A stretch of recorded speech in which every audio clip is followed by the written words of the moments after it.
और इसी के साथ चलिए अब अगली महत्वपूर्ण खबर का रुख कर लेते हैं, जहां आपको बता दें कि विदेशों से भारत आने वाले यात्रियों के लिए अब सफर और ज्यादा आसान हो गया है। जी हां, सुरक्षा को पुख्ता और सुविधा को आसान करने के लिए भारत सरकार लेकर आई है ई अराइवल कार्ड की यह सुविधा, जिससे एयरपोर्ट पर लंबी लंबी जो लाइनें थी उनमें खड़े होने की जो पूरा झंझट है वो इसके जरिए खत्म हो जाएगा। कागजी औपचारिकताओं से भी छुटकारा आगे आने वाले समय में मिलता हुआ नजर आएगा। समय की भी आपकी बचत होगी।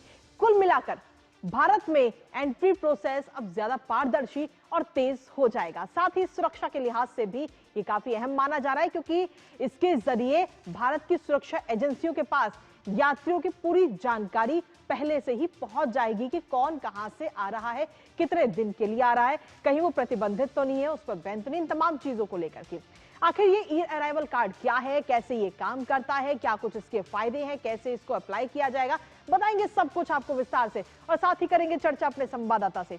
उससे पहले आपको दिखाते हैं कि आखिर क्या है ई अराइवल कार्ड।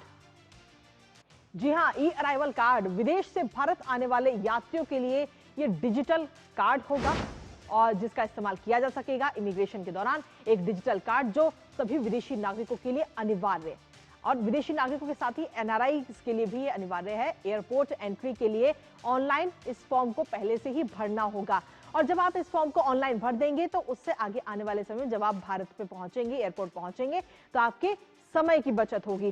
साथ ही लंबी कतारें जो है उनसे आपको छूट मिल जाएगी, समय की भी बचत होगी, सिर्फ आपकी नहीं बल्कि अधिकारियों के भी। और अब सब कुछ डिजिटल होगा, पेपरलेस होगा, आसान और सुरक्षित होगा। लेकिन आखिर ये पूरी प्रक्रिया क्या है, एक नजर उस पर भी डाल लेते हैं।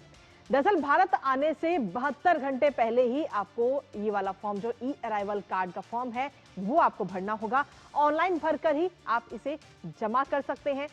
और ऑनलाइन की अगर जब हम बात कर रहे हैं तो इसमें boi.gov.in या फिर indianvisaonline.gov.in पर आप इस फॉर्म को भर सकते हैं। 72 घंटे पहले ही आपको ये फॉर्म भरना होगा अपनी यात्रा से।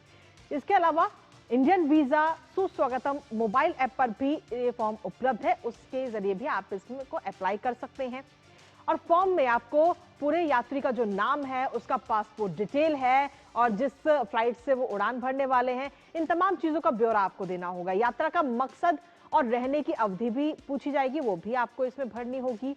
विदेशी नागरिकों और एनआरआईज को सहूलियत इसके जरिए होगी। एयरपोर्ट पर उतरते ही डिजिटल व्यवस्था कहीं ना कहीं यात्रियों के लिए अब होने वाली है। पुरानी कागजी व्यवस्था जो है उसकी अब जगह लेता हुआ ई अराइवल कार्ड नजर आएगा। हमारे साथ हमारे सहयोगी अरुण शर्मा इस वक्त जुड़ गए हैं, सीधा उनका रुख करेंगे।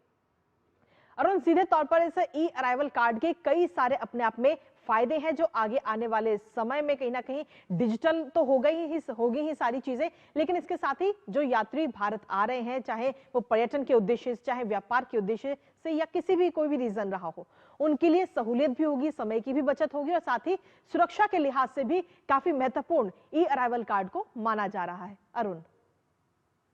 कृतिका, बिल्कुल देखिए, सरकार का फोकस इस बात पर है कि कैसे वन स्टॉप डेस्टिनेशन बनाया जा सके फॉरेन टूरिस्ट अराइवल के लिए, कि वो एक ही ऐप को लॉग इन करके एक तरह से अराइव कर सके। हम इस बात को जानते हैं कि अब 2025 की बात करें तो लगभग 6 मिलियन के आसपास, यानी कि 60 लाख के आसपास फॉरेन टूरिस्ट अराइवल हुआ है।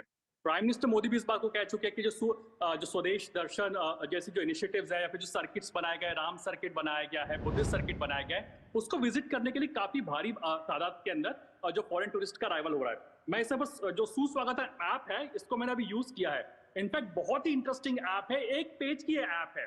इसमें आपको सिर्फ अपनी पासपोर्ट की डिटेल्स डालनी है, आप कौन से दिन अराइव करने जा रहे हैं इंडिया के अंदर, आपको वो डालना है, कौन सी कंट्री से आ रहे हैं वो डालना है, और ये मात्र एक पेज के आसपास की डिजिटल जो प्रक्रिया है ये आपको फॉलो करनी है। आप 72 आवर्स के अंदर, आप इनफैक्ट गाड़ी में बैठे बैठे, आप अगर एयरपोर्ट की तरफ रवाना भी हो रहे हैं तो उससे पहले पहले भी आप इसको भर सकते हैं। मात्र 2 मिनट के अंदर अंदर ये पूरा काम हो जाएगा, और ये आपको छुटकारा देगा जो मल्टीपल जो चैलेंजेस होते हैं एयरपोर्ट के ऊपर, उस प्रक्रिया को एक तरह से ईजी बनाने के लिए आप ऐप में डिटेल्स भर सकते हैं। और जो लंबी कतार होती है, जो एक ई वीजा अराइवल जो कार्ड आपको भरना पड़ता है, वो आपको नहीं भरना पड़ेगा। तो फॉरेन टूरिस्ट के लिए बहुत एक अच्छा एक इनिशिएटिव साबित होगा, क्योंकि वो इंडिया में जब आएंगे तो उनको एक तरह से बहुत ईज मिलेगी एयरपोर्ट अराइवल की, जब तक बात की जाए।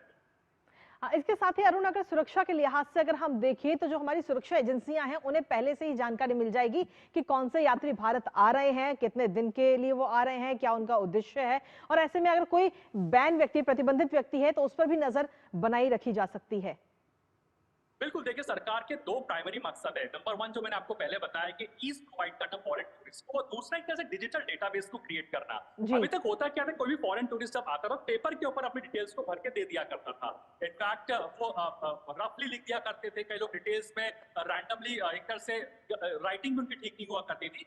तो वो एक तरह से पेपर्स होते थे सरकार के पास भी बहुत ज्यादा तब तक प्रिजर्व नहीं रह पाते थे। जी। लेकिन जो सर्विस की शुरुआत हो रही है ये, इससे पूरे जो डिजिटल डेटा है वो सरकार के पास एक तरह से डिजिटल तौर पर स्टोर रहेगा। हर टूरिस्ट जो कि भारत में आ रहा है, चाहे बिजनेस रिलेटेड एक्टिविटीज की वजह से या टूरिस्ट घूमने की वजह से या फिर अपनी फैमिली से एक तरह से मिलने की वजह से, तो वो एक तरह से जो पूरा डेटाबेस है उनके पास रेडी रहेगा। तो जाहिर सी बात है कि सरकार के पास एक डिजिटल डेटाबेस रहेगा जो भी फॉरेन टूरिस्ट जो भारत के अंदर आ रहे हैं।